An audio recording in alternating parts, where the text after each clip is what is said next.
This video will cover information consistent across all routings and how to use OR routes, also known as percentage routes. Routings, the connectors between activities, control the direction and conditions for moving to the next activity.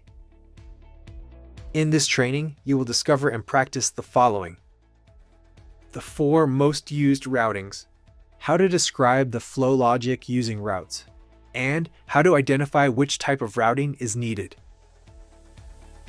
In ProcessModel and in business, the flow logic is critical. Everything must work. When the logic doesn't work, it's evident because things stop moving, just like in business. Get the flow correct, and the rest of the model is easy. 4 primary routes define 90% of what you will need. 6 other routes handle unusual conditions. We'll focus on the 4 primary routes. First, let's talk about the common elements across all routings. To change the routing type, double-click on the route and select the Type dropdown. You can see the 4 primary routes in this list. Rename the entity by typing in a new name, and then the statistics will be collected under this new identity. This new name feature is the same on all the routes. This renaming feature creates separate stats for entities following the path using a new name. This naming feature is essential because the time difference between paths can be substantial and involve different resources. If the statistics for both paths were combined, the information could be confusing.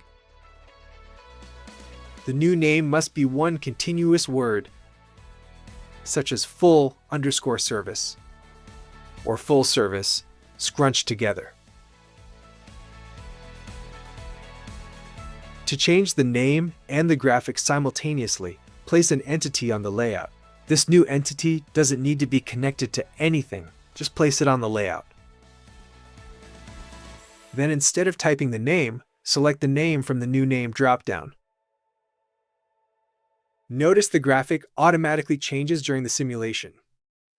This feature is powerful for transmitting ideas during a presentation.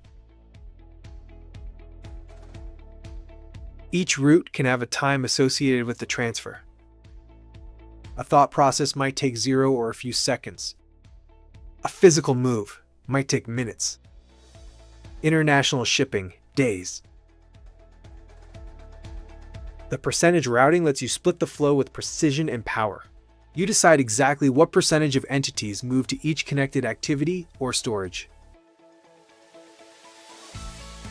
Build multiple routing paths from a single step to model real-world variation. If the next activity or storage is full, no problem. Entities automatically wait until space opens, then continue on their assigned path. Percentage routes are the default and most commonly used. If you draw a single route, it will be a percentage, and 100% of the items leaving the source will go to the destination.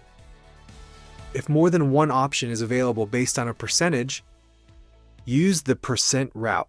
These routes can be simple, such as breaking out customer types at a car wash. For example, statistics show that 40% of the customers buy a full service, while 60% buy a quick wash.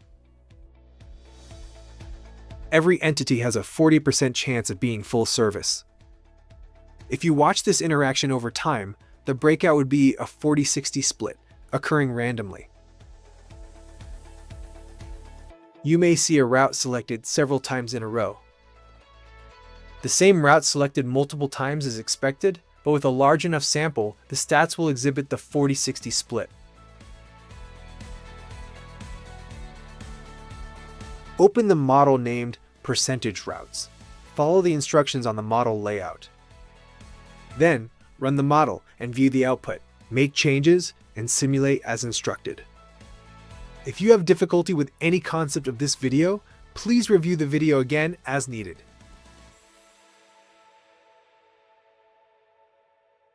Thanks for watching this video segment routings in general and the percent route. If you need assistance, contact support at ProcessModel.com. For the fastest results, attach your model. And give us a clear description of the problem. Tell us what is happening versus what you want to happen. We usually respond within 10 minutes.